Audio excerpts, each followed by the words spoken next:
trombolíticos, anticoagulantes e antiagregantes plaquetários. O trombolítico, a partir que eu tenho trombo, são medicamentos que vêm de uma toxina e bactéria que chama streptokinase. A enzima que ela faz para quebrar a rede de fibrina chama streptokinase. Então, a gente usa como trombolítico, quando está ali, a streptokinase. Então, os anticoagulantes, eles impedem a formação de rede de fibrina. Sequestram a vitamina K e a varfarina, que é via oral. A pessoa tem que ter um controle rigoroso para não coagular e não descoagular demais, para não entrar em choque. Então, o maior problema desses medicamentos, né, dos anticoagulantes, é o que a gente chama de choque. Choque significa colapso circulatório, o AS, que é um antiagregante plaquetário. Ele mexe na plaqueta, ele não mexe na cascata de coagulação. O cara continua coagulando, mas a plaqueta não agrega. Então, ele não forma o trombo, porque a plaqueta é formadora de trombo. Sobre a fisiopatologia do infarto, ou a fisiopatologia de como que essas doenças trombóticas acontecem. Eu tenho lá o meu endotélio. O que é o endotélio? O endotélio são as células que formam o vaso sanguíneo. E o sangue está batendo aqui. Tá?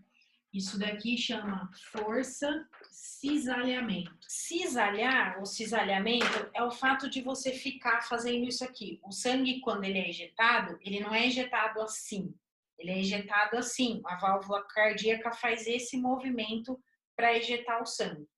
Então, o sangue, ele faz isso aqui, ó. Ele bate no vaso e volta. Então, ele fica cisalhando, ele fica machucando esse vaso do lado de dentro, com uma pressão de 120 atm. Quando você é jovem, então durante o dia todo a sua pressão subiu, sua pressão desceu, à noite repousei, repouso físico, repouso fisiológico, GH alto, o que ele faz? Ele regenera essas células. Mitose. Ativa a mitose, essas células são regeneradas. Aí você envelhece, cai o GH, bem?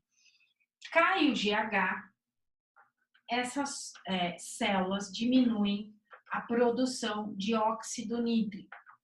Óxido nítrico é responsável pela complacência vascular. Não é só um vasodilatador. Você vai envelhecer, a produção de óxido nítrico vai diminuir.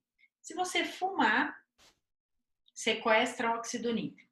Se você não fizer atividade física, o seu vaso não entende por que você precisa de óxido nítrico e para de produzir. Então, se você fuma, é sedentário, os anticoncepcionais hormonais diminuem a produção de óxido nítrico, estresse, o cortisol, diminui o GH, diminui a produção de óxido nítrico. Então, todos os fatores que a gente fala, que são fatores de risco cardiovascular, na verdade são sequestradores de óxido nítrico. Quando diminui a complacência, essa parede ela fica rígida. A doença aterosclerose nada mais é do que rigidez de vaso. Essa aterosclerose continua acontecendo o cisalhamento, porque o sangue continua batendo aqui. O cisalhamento continua acontecendo, só que agora numa parede muito dura. Aí tem aquela frase popular, né? Água mole, pedra dura, tanto bate até que fura.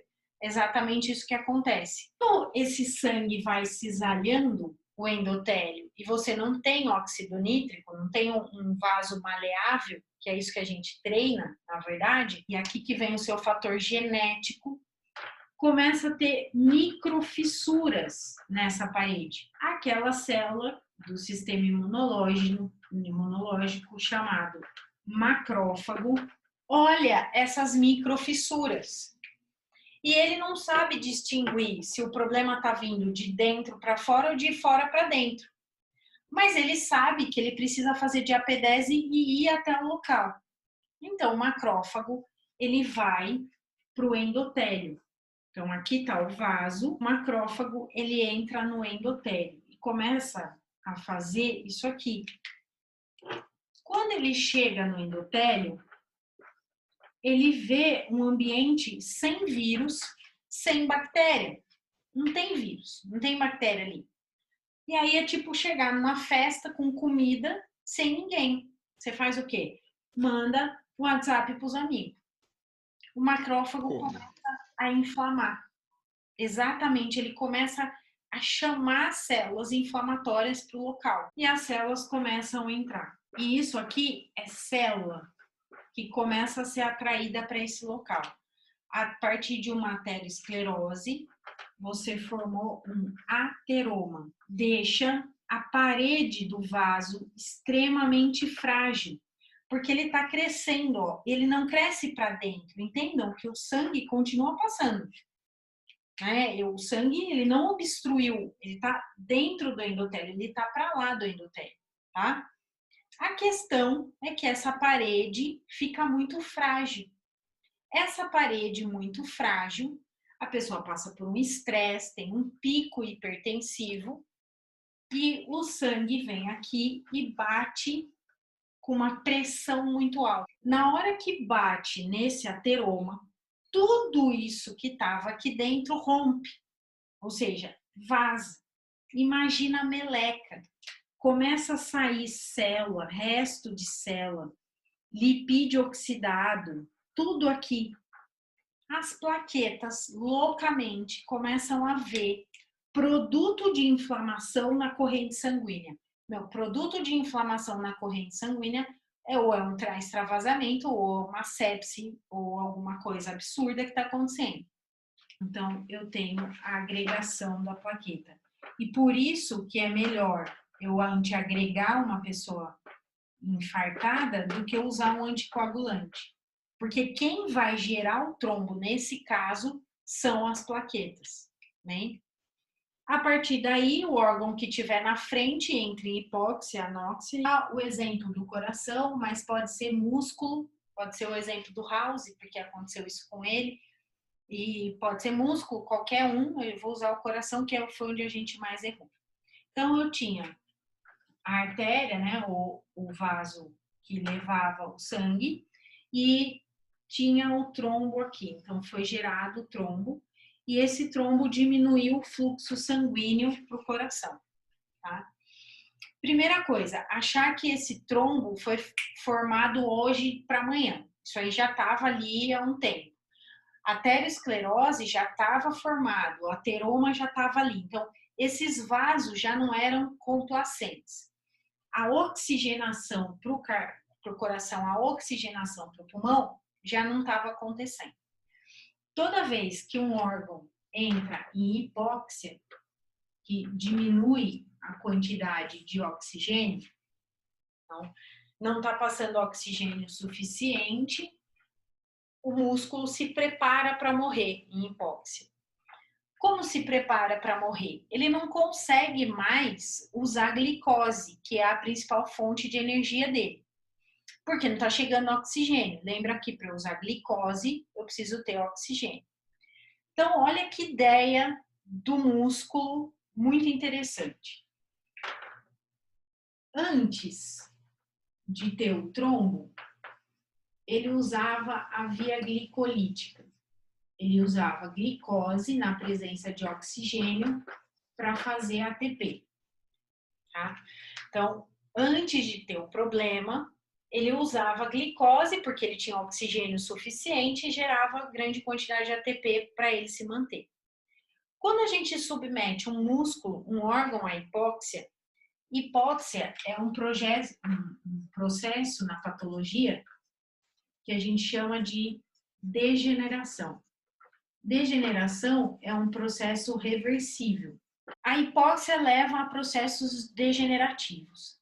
Se isso acontece no fígado, ele esteatosa, porque o processo de degeneração hepática é por esteatose, ele acumula lipídio, tá? O que mais tem no músculo? Proteína. Então, o processo de degeneração muscular é produzir enzimas que consigam tirar energia a partir de aminoácidos, tá? Então, o músculo degenerando começa a produzir uma enzima que chama xantina oxidase. Qual é a ideia? Vai faltar glicose, ou seja, não consigo mais tirar energia a partir de glicose. Mas e se eu começar a tirar energia a partir de aminoácidos? Aminoácido é uma coisa que eu tenho, eu sou formado de proteína, proteína tem, aminoácido tem. Então, os músculos degenerando geram grandes quantidades de xantinoxidase. E o que é a xantinoxidase? O nome disso, oxigênio. Ela consegue tirar energia de aminoácidos com baixa quantidade de oxigênio. Então, ela pega o oxigênio em menor quantidade do que o necessário para conseguir energia de ATP. Então, toda vez que um músculo começa a degenerar, ou seja, fica em hipóxia, ele não morre, ele se prepara para o pior. Qual é o pior? Ficar vivo com baixa quantidade de oxigênio. Então, uma pessoa que tem ateroma já está fazendo isso há muitos anos, né? Onde estava nosso erro? E onde é complicado o tratamento disso? Eu vim aqui no cateterismo, passava o catéter, jogava streptoquinase, usava anticoagulante, então eu desfazia o trombo. No que eu desfazia o trombo, esse sangue passava numa quantidade absurda, eu desobstruía o vaso, da primeira 120 atm, o sangue chegava ao coração. Você fala, mas isso não é bom? É bom se ele não estivesse degenerando. O que ele tem em grande quantidade? Xantinoxidase. O que a xantinoxidase faz em presença de oxigênio? Pega aminoácido e transforma em energia. De onde veio esse aminoácido? Do músculo. Então, a hora que o oxigênio passa, essa xantinoxidase em grande quantidade começa a necrosar, começa a tirar os aminoácidos para conseguir energia. Então, nossa, tá vindo oxigênio? Vou começar a trabalhar e me mostrar eficiente. Então, esse processo de degeneração é que levava à morte. Então, o cara chegava no hospital com essa área infartada, por exemplo. Aí ia lá, fazia o cateterismo, desobstruía, passava oxigênio, o que acontece? Necrosava essa área. Então, para eu desobstruir, eu não posso fazer isso de qualquer maneira, entende? Então, a gente usa um medicamento que não tem nada a ver, que é um medicamento para gota, que é justamente que inibe essa xantinoxidase. Então, hoje, antes de fazer desobstrução, eles usam alopurinol. E alopurinol é um medicamento para tratar gota. Gota é isso aqui. Gota, reumatismo é isso aqui. Excesso de ácido úrico é isso aqui. Então, ele é um inibidor de xantinoxidase. Eles preparam o paciente, inibindo a xantinoxidase, deixando a glicolítica ativa, para poder passar o oxigênio e o negócio não necrosar, tá?